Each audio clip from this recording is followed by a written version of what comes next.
সব সময় তো হাঁটি, আজকে 10 কিলোমিটার দৌড়াবো, দেখি কেমন লাগে দৌড়াইতে। আমার প্রথম দৌড়, আমার প্রথম রান এই ধরনের। হাতে ঢেলে আসছি, ভোর 5:30 রিপোর্টিং, প্রচুর মানুষ আছে, আমার সাইজের অনেক মানুষ আছে, দেখে ভালোই লাগতেছে, ইন্সপায়ার্ড হচ্ছি। হাঁটবো না দৌড়াবো জানি না, শুরু করলেই শেষ হয়ে যাবে, এই মন্ত্র উজ্জীবিত হয়ে 10 কিলোমিটারের দৌড় দিলাম। Pray for me guys. দৌড় শুরু করার আগে একটা সেলফি তো হইতেই হবে, নইলে তো হবে না। আমার ওয়েভ বি ছিল, যদিও আমি সি এর সাথে দৌড়াচ্ছি। ভালোই মানুষ, একদম জ্যাম লেগে গেছে দৌড়ের শুরুতে, পেছনেও প্রচুর মানুষ। দেখো, দৌড়ায় দৌড়ায় আমি ছবি তুলতে বা ভিডিও করতে পারি না, এই জন্য তখন হাঁটি। তার মানে এই না যে আমি সারাক্ষণ হাঁটছি, কিছুক্ষণ পর পর এরকম পানির ব্যবস্থা ছিল, এটা একটা ভালো ব্যাপার।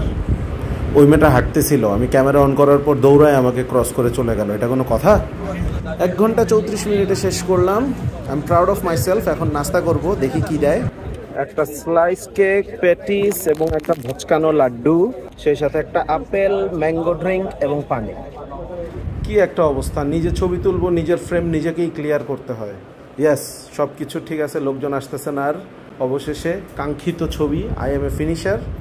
আমার 120 কেজি বডি ওয়েট আর প্রথমবারের মতো দৌড়, 1 ঘন্টা 34 মিনিটে 10 kilometre. I am proud of my self.